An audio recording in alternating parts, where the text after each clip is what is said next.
contato com tal pessoa. Acredito que no outro lado, há muitas almas nobres e intelectuais, cuja missão é ajudar com o progresso espiritual e mental das pessoas na Terra, e que estão avidamente prestando atenção a uma oportunidade de trabalhar através de um instrumento psíquico adequado.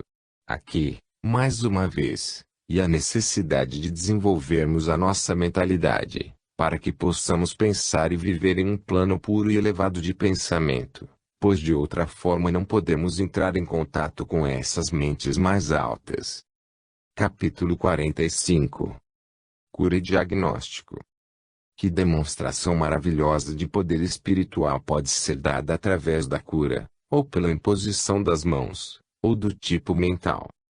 Neste capítulo, eu não estou falando das maravilhas da ciência cristã, mas do trabalho útil que pode ser feito se alguém coopera com um guia de cura, aquele que pode ter sido um médico em sua vida terrena, ou um curandeiro natural. Muitos destes últimos são índios norte-americanos que praticavam a arte da cura como uma parte de suas vidas normais, quando na Terra. Eles parecem ter um tremendo poder para ajudar a direcionar as forças de cura através de um médium adequado. Acho que não há dúvida de que o poder de cura está disponível para todos. Temos apenas que aprender a usá-lo, conduzi-lo, como é. Quando nosso Senhor estava na Terra, tenho certeza de que Ele quis dar-nos a entender que era assim, e que poderíamos e deveríamos aproveitar a força divina, a fim de curar os outros e nós também. É uma coisa curiosa que é sempre mais fácil de curar os outros do que curar a si mesmo. É como se o poder só pudesse fluir através de uma e saísse novamente para outra pessoa, quase como se não pudesse ficar em um a menos que fosse dirigido lá por outra pessoa. É algo difícil para explicar, e eu sei que há exceções, mas estou certa de que esta é a regra geral. Em outras palavras, o médico acha muito difícil a autocura. Num capítulo anterior, eu disse-lhe como Estrela do Norte entrou em contato comigo, e ele certamente ajudou várias pessoas de uma forma extraordinária. Feda, também, tem uma certa quantidade de poder de cura, mas tem muito pouco tempo de sobra para usá-lo, pois está tudo tomado para transmitir as mensagens dos diferentes comunicadores para os assistentes. Há muitos anos, pouco antes de começar meu trabalho profissional como médium de transe, trabalhei com um médico do extremo oeste como um sujeito de transe para efeitos de cura de pacientes com problemas diferentes, geralmente de ordem nervosa, como balbuciante, gagueira, alucinações, melancolia, etc.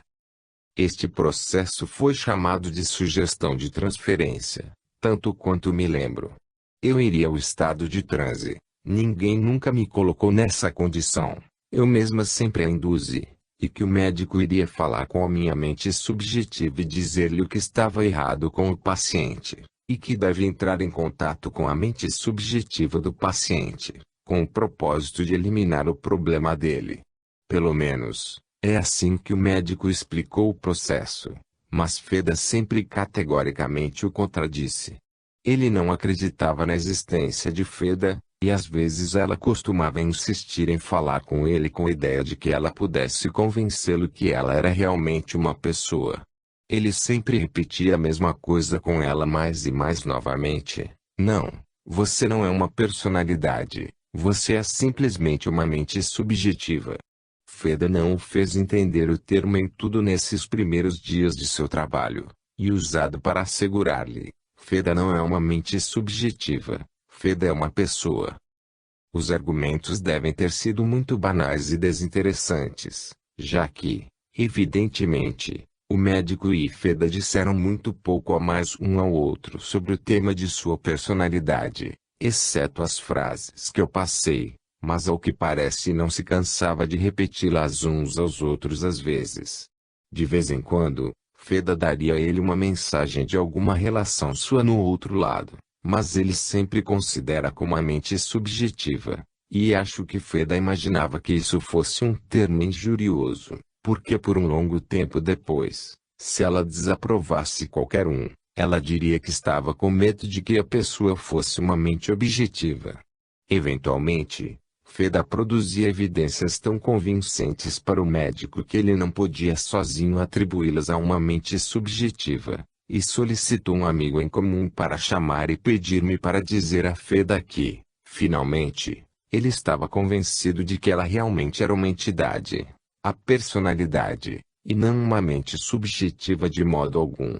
Feda recebeu a notícia com muita calma, mas acho que ela ficou satisfeita, pois gostava do médico, apesar de seus métodos autoritários para com ela. Tudo isso é bastante a propósito, mas eu tive que trazê-lo, a fim de salientar a diferença entre as linhas inteiramente mentais de cura e as espirituais. Achei que o tipo mental era extremamente desgastante, tanto que logo após o início de meu transe mediúnico, eu tive que desistir por completo. Quando eu trabalhava com Estrela do Norte, não acha tão cansativo, mas é claro que eu descobri que não poderia fazê-lo para além das minhas sessões com Feda, pela simples razão de que eu não tinha tempo para ambos. Acho que o trabalho de cura do médico foi realmente muito ajudado por médicos espirituais e guias, embora naquele tempo ele não acreditasse. Na verdade, acho que foi a falta de cooperação consciente com, e apreciação de, o trabalho dos ajudantes espirituais que me levou a descobrir o quão cansativo era o trabalho. O curandeiro que conhece e reconhece a cooperação dos guias, constata que embora ele ou ela possa sentir uma certa quantidade de natural cansaço mental e corporal, depois de um longo processo de trabalho de cura, ele recebe algo de volta mais tarde, é recarregada, na verdade. É extraordinária a rapidez com que se recuperam. Isso não parecia ser o caso, de modo algum, quando eu estava trabalhando exclusivamente nas linhas de mente subjetiva. Eu ficava muito cansada depois, e não me recuperei até que tivesse descansado por um bom tempo. Muitas pessoas possuem o poder da cura, mas isso depende da forma como elas o desenvolvem e o usam, se matam ou curam através dele. Acho que é muito necessário compreender algumas regras simples, regras que, talvez, o professor experiente de cura dificilmente acharia necessário para impressionar um aluno, ainda que eu tenha pessoalmente verificado a importância na prática real. Há agora muitos centros de cura, e para instruir as pessoas como se curar, também. Ninguém precisa dizer, eu não sei, como definir sobre a aprendizagem de tal trabalho. Em Londres, existem excelentes instituições onde as aulas de cura são realizadas, e até mesmo em pequenas cidades provinciais tais círculos podem ser encontrados, onde eles estão sempre prontos para admitir qualquer um que sinceramente desejam desenvolver seus dons e ajudar os outros. Quando Estrela do Norte me controlou para a cura, ele sempre aparecia, apelando por alguém muito maior do que ele mesmo, antes de iniciar o seu tratamento. Ele nunca falou, mas ele costumava manter as mãos para cima e para fora, como se esperasse que algo fosse colocado ou derramado nelas. Sua atitude era, obviamente, de oração ou súplica, embora estivesse geralmente em uma posição ereta. Depois de um momento, ele abordava o paciente. Se o problema fosse local, ele normalmente encontrava o ponto exato e começava a tratá-lo, às vezes batendo o ar logo acima dele, fazendo movimentos pequenos curiosos, e tocando o lugar muito levemente, de modo que, mesmo que fosse muito suave, eu nunca conheci um paciente que não sentia qualquer dor quando ele fazia isso, só um sentimento de calma curioso. Isso aconteceu mesmo quando o paciente não era capaz de suportar a pressão de uma folha sobre a área afetada. É mais importante que, previamente, você se faça sensível ao seu guia, e esteja suficientemente em contato com ele para que ele seja capaz de, através de você, diagnosticar a condição do paciente, ou sentir a parte doente ou o conjunto de problemas, assim que ele comece a controlá-lo. Se o problema for uma de origem nervosa, o guia provavelmente tratará da coluna vertebral, a parte de trás do pescoço e a cabeça. Através de mim, Estrela do Norte faria sempre os passos para baixo, Depois que ele havia tratado o problema localmente, se fosse possível fazê-lo, terminando os passes, quer num ângulo, como os ombros, para começar, os cotovelos, as pontas dos dedos, em seguida, até os joelhos, e, finalmente, varrendo para baixo do alto da cabeça até a ponta dos dedos dos pés, como se ele estivesse finalmente limpando todo o organismo.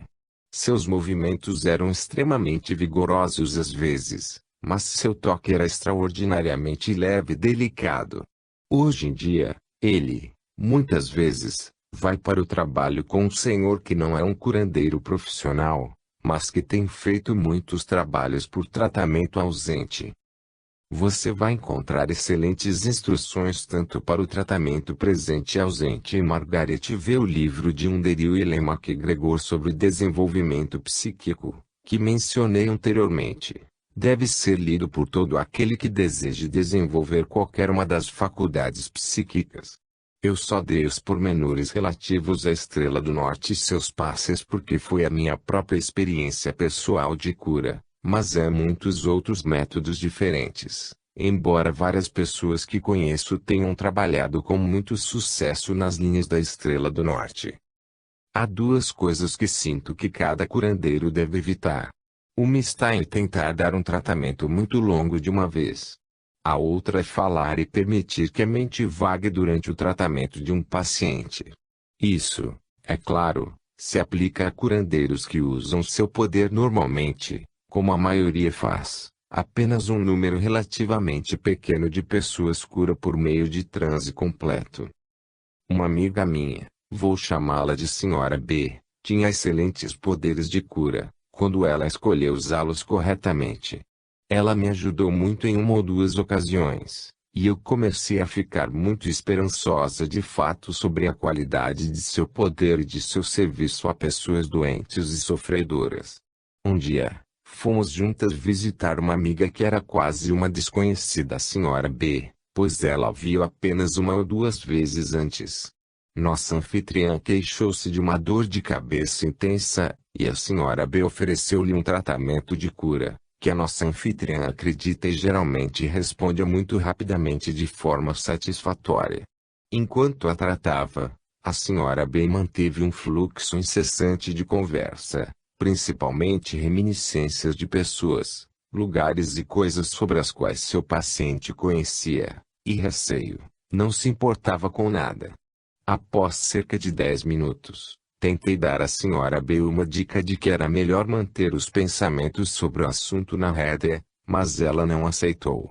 Todo esse tempo, suas mãos estavam dando passes, e a cura foi aparentemente exercida. Mas a nossa anfitriã foi visivelmente esmorecendo diante do tratamento, e, finalmente, ela não aguentou mais tempo, mas deu alguma desculpa e escapou para o seu quarto.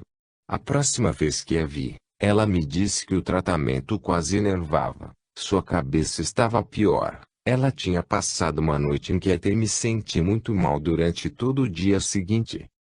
A Senhora B veio me ver novamente algumas semanas mais tarde. Ela comentou que eu parecia cansada, e gentilmente sugeriu que ela deveria me dar um tratamento. Concordei, porque eu queria saber se ela teria o mesmo efeito drástico em mim como ela tinha tido com minha amiga. Sentei-me e ela começou a dar o passe de sempre. Foi muito calmante e relaxante, e comecei a sentir o benefício bem rápido. Depois de alguns minutos, a Senhora B começou a falar sobre algum assunto mundano que não tinha conexão com o tratamento de cura que ela estava me dando. No começo eu não tomei conhecimento, mas tentei manter minha mente e corpo passivos e receptivos para que eu pudesse absorver a cura de energia, mas depois de um tempo muito curto, comecei a me sentir mais irritada. Eu não podia ficar parada, eu me senti tão extraordinariamente nervoso, e, eventualmente, eu tive que parar o tratamento, sentindo-me pior do que eu tinha antes de ter começado. Depois Feda explicou que era mais importante que a mente do curador, quando ele ou ela está trabalhando normal e conscientemente, ajudasse a direcionar o poder, cooperar com o guia, direcionando-os para o paciente. Freire disse que usar o poder mental para lembrar e reter incidentes que não tinham relação com o assunto em questão seria absolutamente desperdiçar o poder. Na verdade, os guias advertiram-me novamente para nunca desperdiçar minha energia psíquica ou mental em conversa desnecessária quando estou pretendendo usar meus poderes psíquicos em qualquer direção, seja em sessões ou trabalho criativo ou construtivo de qualquer espécie. Eu acredito que se jogue fora a energia quando se usa a força sem sentido.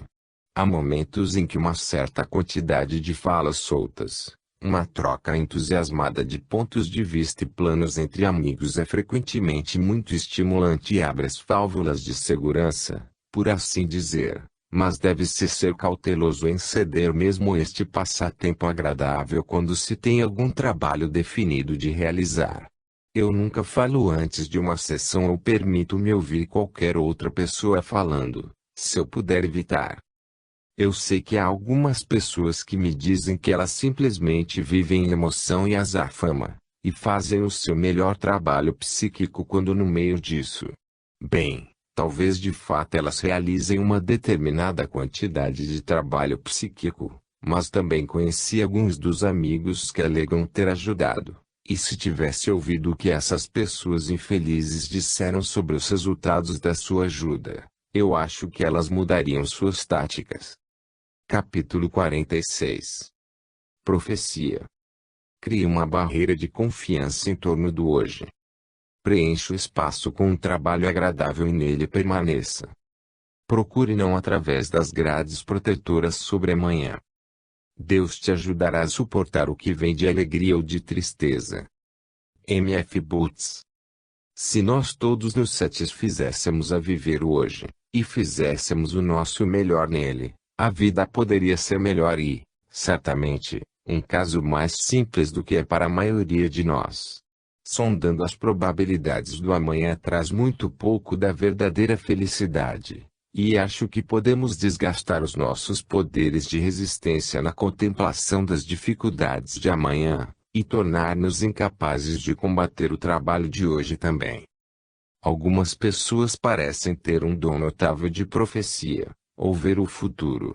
Acho que o dom em si é um dos mais úteis na eliminação da afirmação de que todas as mensagens dadas de forma supernormal são apenas o resultado de alguma forma de telepatia entre a mente e a mente no plano físico, que cessa quando o cérebro físico morre.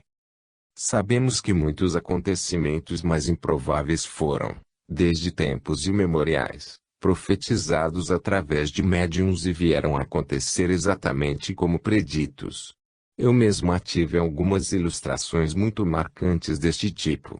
Embora tivesse usado as palavras algumas pessoas parecem ter um dom notável de ver o futuro, eu só fiz isso porque é a forma como o dom é geralmente descrito, mas a partir da experiência pessoal que tive, e a partir de informações recebidas de vários guias confiáveis sobre o lado espiritual da vida. Eu acho que nós podemos sempre olhar para uma ou duas explicações da informação em relação ao futuro, que designamos como profecia.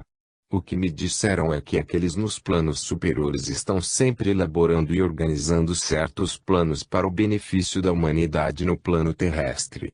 Os espíritos que estão em comunicação com a Terra estão autorizados a cooperar, fazendo seus amigos na Terra, com quem estão em contato, familiarizarem-se com os planos, ou tanto quanto é desejável que se saiba deles, de modo a assegurar sua ajuda na questão.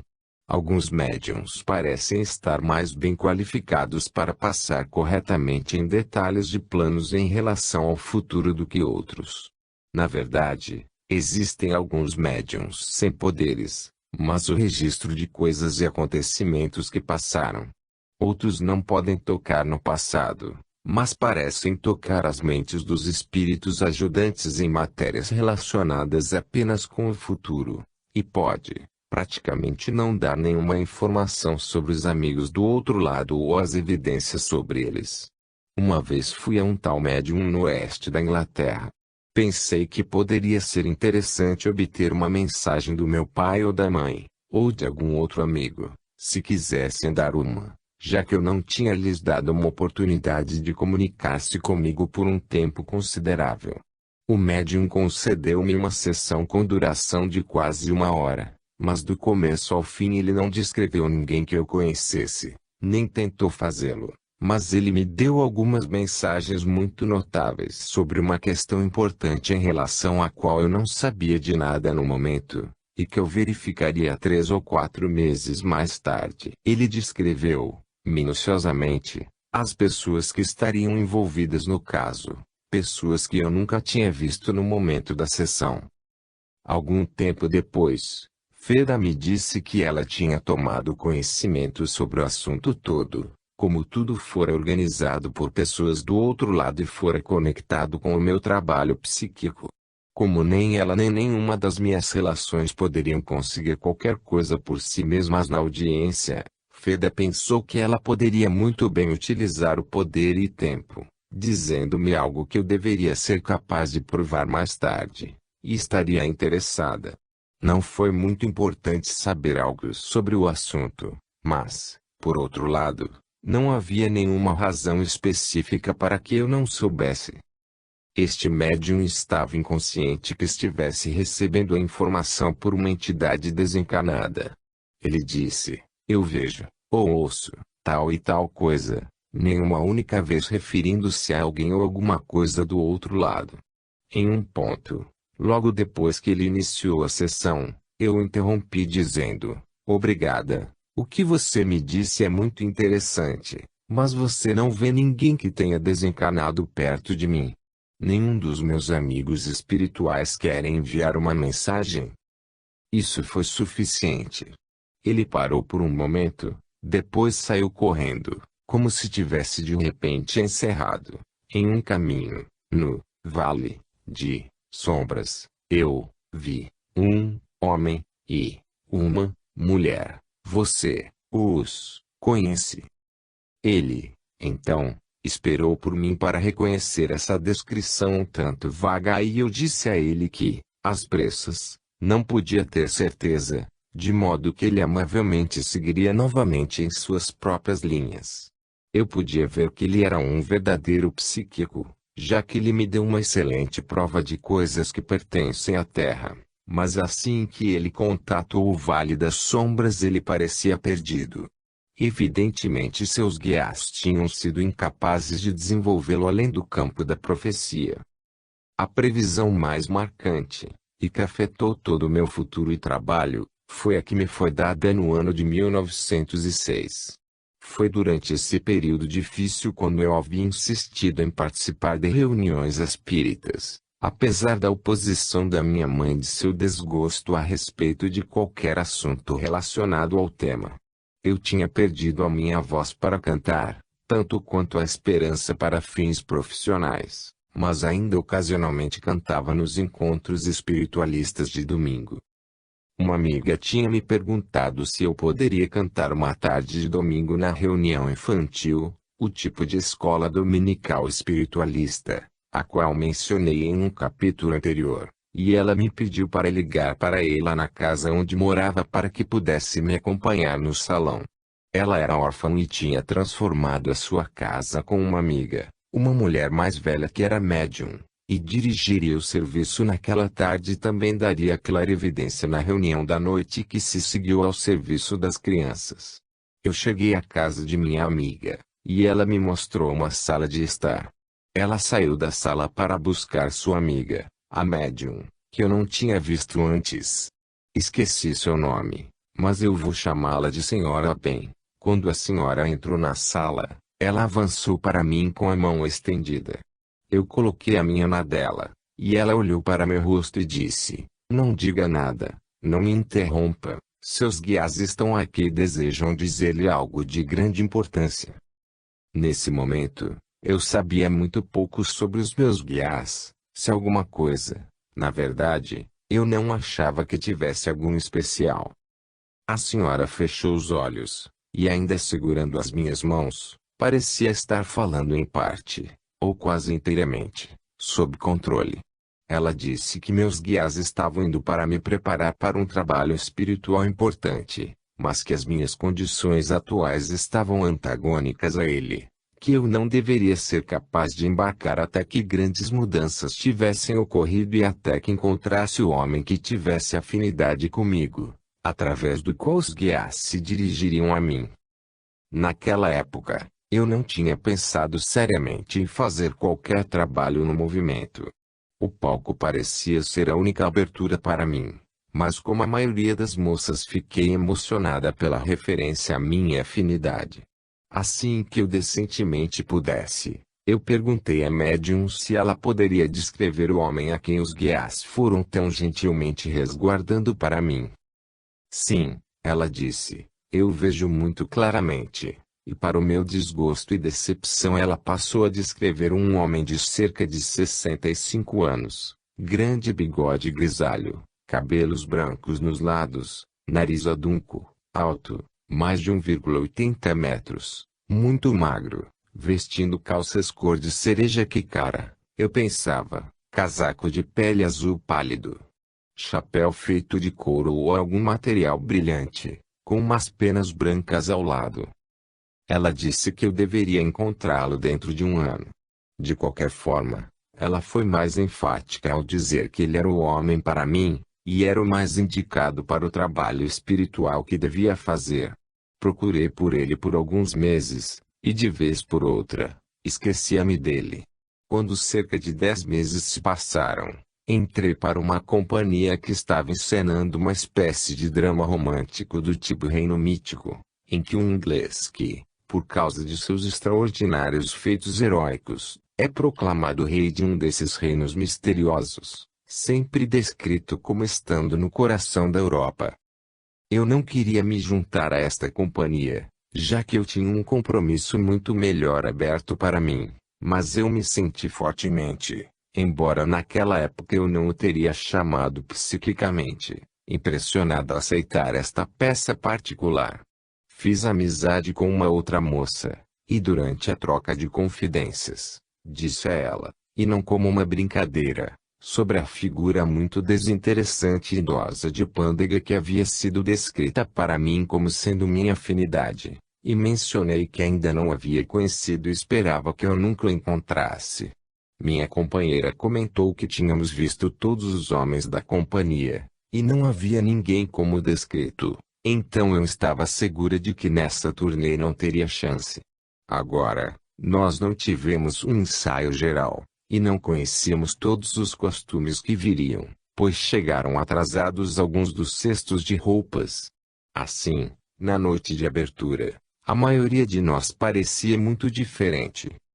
Eu tinha acabado de sair do palco depois da minha primeira entrada, e estava esperando na ala, observando o que se seguia. Quando para minha surpresa caminhava a minha afinidade, com calça cereja, casaco azul pálido, aparado com pele, bigode grisalho, chapéu preto brilhante com penas e tudo mais, e aparentando apenas cerca de 65 anos. Ele representaria um oficial do exército esloveno. Corri para o meu quarto de vestir e gritei para minha amiga que eu tinha visto a minha afinidade e que era um homem a quem ela e eu absolutamente detestávamos quando ele foi terrivelmente rigoroso e sempre ameaçávamos por tagarelarmos e perturbarmos os ensaios. Minha nova amiga estava tão consternada quanto eu, mas me confortava com a sugestão de que, se colocássemos nossas cabeças juntas, com firmeza, que poderia, eventualmente, inventar algum esquema para derrubá-lo. Bem, nós não colocamos nossas cabeças juntas neste objetivo digno. Em vez disso, descobrimos nós mesmas, de forma gradual e muito naturalmente, formando uma boa amizade com ele, e eventualmente tudo acabou assim como a médium tinha previsto praticamente há um ano antes. Agora a coisa toda mostrou a prova de um plano definido por parte dos guias. A médium tinha furado o plano, ou tinha sido propositadamente dita pelos guias. Não estou bem certa disso, e eu não acho que isso importe. Muitas previsões ou profecias simplesmente significam que nos é dito o que está sendo providenciado, ou tentados por nossos próprios guias e os amigos por lá. Ocasionalmente, Quando as coisas dão errado e parecem como se a profecia não estivesse se tornando realidade, é porque nós mesmos temos de alguma forma interferido ou estragado os assuntos. É extraordinário que um número desses acontecimentos preditos viram realidades, e como poucos falham. Dona Louise Owen, que pode ser conhecida por muitos de vocês pelo nome, possui um dom notável nesse sentido. No inverno de 1924, quando a senhora Valois tinha escrito a meu respeito a oferta do Sr. Alfred Morris para me dar uma casa à beira-mar, a senhorita Louise Owen, que não tinha relação com o reverendo George Valois, veio me ver, e a disse que estávamos indo embora de mudança, e quando eu disse a ela o nome do lugar, ela me informou que ela tinha uma casa lá e viveu lá uma parte do ano. Pouco antes dela me deixar, ela se virou e disse: eu tenho uma forte impressão de que você não só vai a este lugar por um mês, como você pensa, você vai ter uma casa lá, e vai resolver lá. Vai ser bom para a saúde do seu marido e os guias ajudarão a organizá-lo. Eu posso, de forma clarividente, ver você lá. Parecia tão impossível no momento, que nem sequer discuti a possibilidade sobre o assunto. Na verdade, esqueci tudo a esse respeito. Mais de 3 anos depois, as coisas começaram a se mover na direção de termos uma casa perto do mar, onde eu poderia levar o meu marido ocasionalmente, pois os hotéis e pensões eram tão caros, e ele não poderia desfrutar do direito à dieta neles. Ocupar casas mobiliadas de outras pessoas era muito caro, e nós não poderíamos sempre ter certeza de obter alojamento apenas quando fosse necessário. Sem lembrar da profecia da senhorita Owen, encontrei-me negociando, levantando uma hipoteca e construindo uma pequena casa junto ao mar, assim como ela tinha dito que eu faria. Tudo conspirava para me ajudar, mas não até que eu tivesse começado a tarefa de construção foi que me lembrei do que havia sido dito. Eu mesma desenhei o projeto sozinha, e sabia que o meu pai, que era um inteligente arquiteto amador, me ajudaria. Tive a sorte de encontrar um construtor que não risse de meus projetos e desenhos. De fato, ele disse que eles foram bastante viáveis. Antes da construção efetivamente iniciada, Ellen MacGregor me convidou para uma sessão com ela. Sua controladora é uma menininha muito vivaz e inteligente chamada Poliana.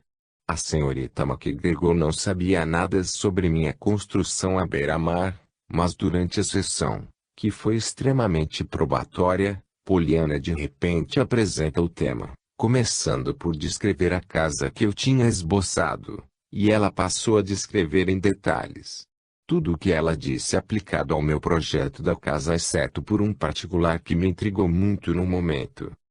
Poliana disse: patroa, esta é a forma como ela aborda alguém, casado ou solteiro, jovem ou velho. O que é aquela coisa grande de vidro saindo ao lado da casa? Eu disse: nada, a não ser que você esteja vendo por clarividência uma das janelas aberta, que dá para o exterior. É claro, ela respondeu: não, não é uma janela. É parte da casa. Há um monte de vidro nela, e há um teto, o mesmo que a casa tem. Eu lhe disse que não era bem isso, porque eu tinha ficado impressionada em desenhar uma casa quadrada, sem ângulos ou projeções, uma vez que seria muito mais barato de construir. Mesmo as janelas eram planas, não há baias, e o construtor tinha aprovado, do ponto de vista da economia, embora é claro que eu preferisse um esboço mais fragmentado e artístico se estivesse de acordo com minhas posses. Poliana foi bastante positiva, dizendo estar certa. Ela consentiu em ir para outros tópicos, mas em todo o resto da sessão, ela mencionava de vez em quando: sim, ela tem um pedaço muito grande construído para fora, tem. Eu não dei importância, pois me senti tão certa de que ela tinha cometido um erro. Eu não mencionei o assunto para o meu marido, nem para ninguém. 3 meses depois, a pequena casa estava quase concluída. O telhado estava pronto, e apenas alguns pequenos detalhes a serem alterados e pintura ficaram restando. Meu marido e eu fizemos uma consulta para ver o construtor na casa em uma manhã. Quando chegamos, ficamos muito satisfeitos com tudo. De repente, percebi que meu marido e o construtor estavam discutindo algo, e que apontava para o lado da casa. O construtor começou a tirar medidas. Perguntei-lhes o que eles estavam fazendo, e eles explicaram que de repente, ocorreu-lhes que seria absolutamente necessário adicionar uma varanda espaçosa ou sala de espera à casa, de modo que os ventos fortes de nordeste não iriam explodir à direita para a porta da frente quando fosse aberta.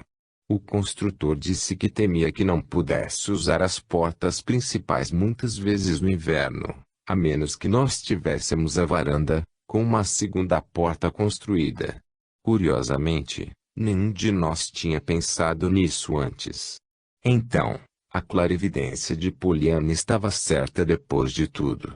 Quando a varanda foi concluída, estava exatamente como ela havia descrito, uma coisa grande de vidro, com telhado como a casa.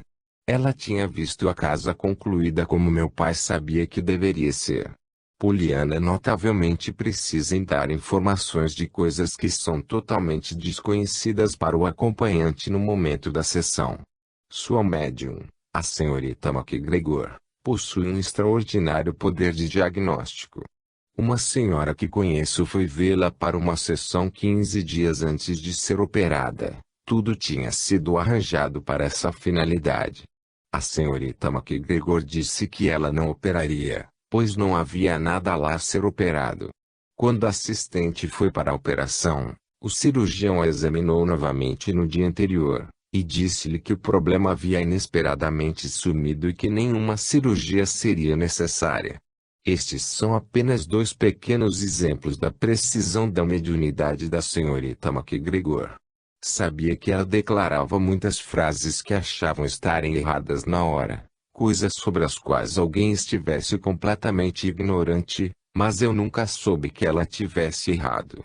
Estou certa de que isto não é apenas devido à força de seu poder psíquico, mas de suas qualidades naturais e as características de consciência e sinceridade.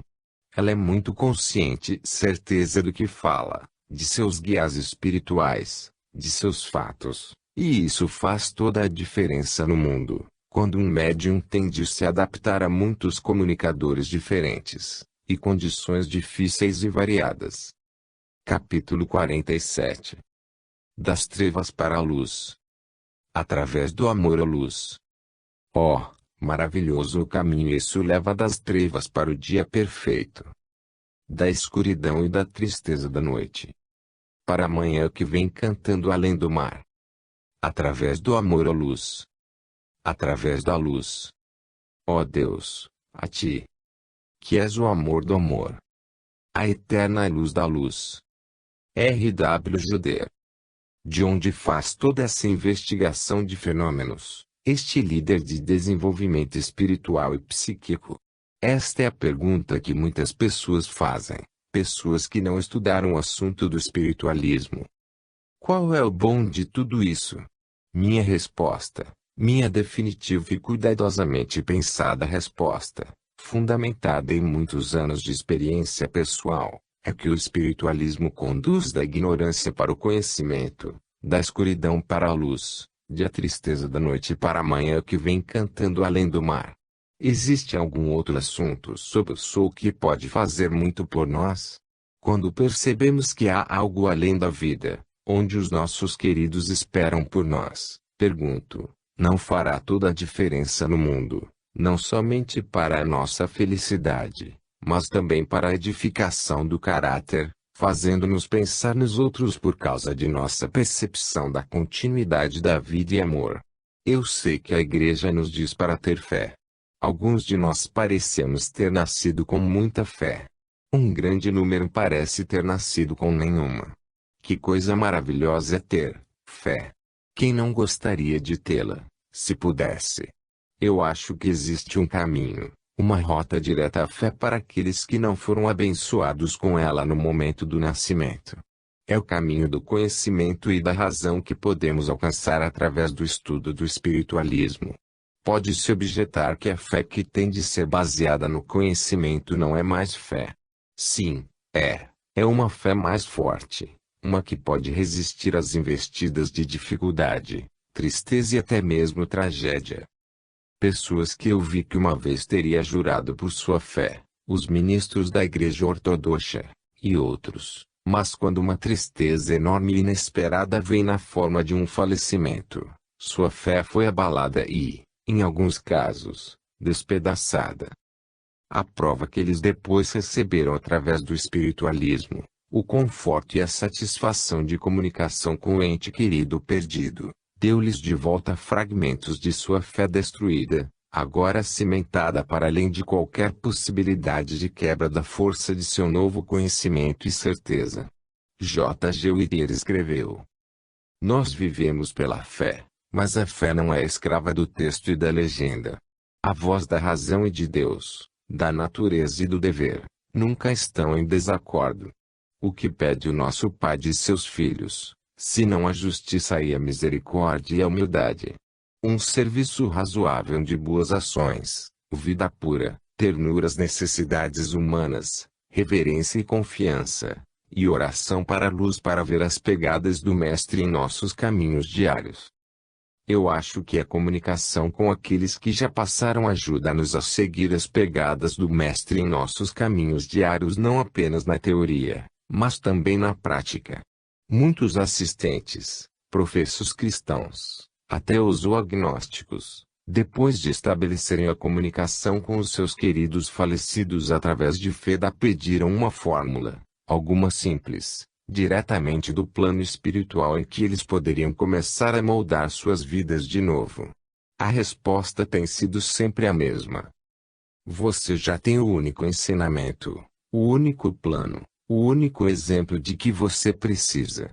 Vire-se para o Novo Testamento.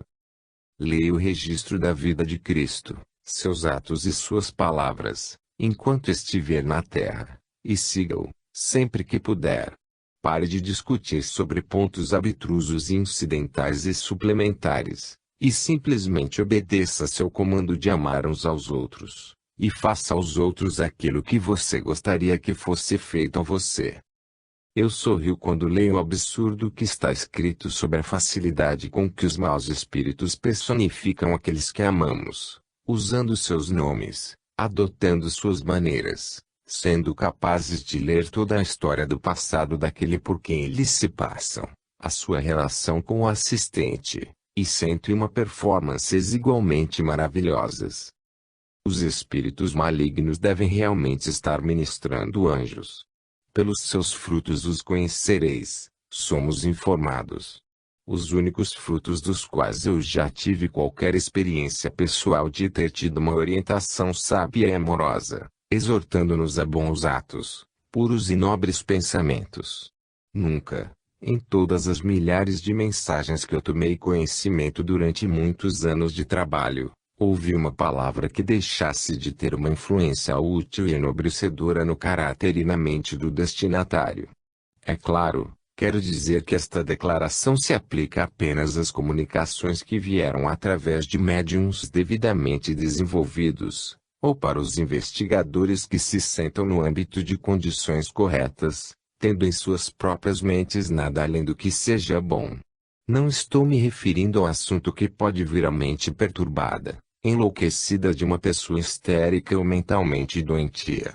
Eu tive alguma experiência de manicômios, que visitei pessoalmente, e também tenho 2 grandes amigos que trabalhavam nesses locais. Como resultado de nossas investigações e observação, e são dados apoiados por estatísticas, chegamos à conclusão de que muitas dessas pessoas pobres podem estar sofrendo de mania religiosa, mas elas nunca haviam participado de uma sessão espírita em suas vidas. Certamente elas não estudaram o assunto correta e completamente, ou elas não estariam lá.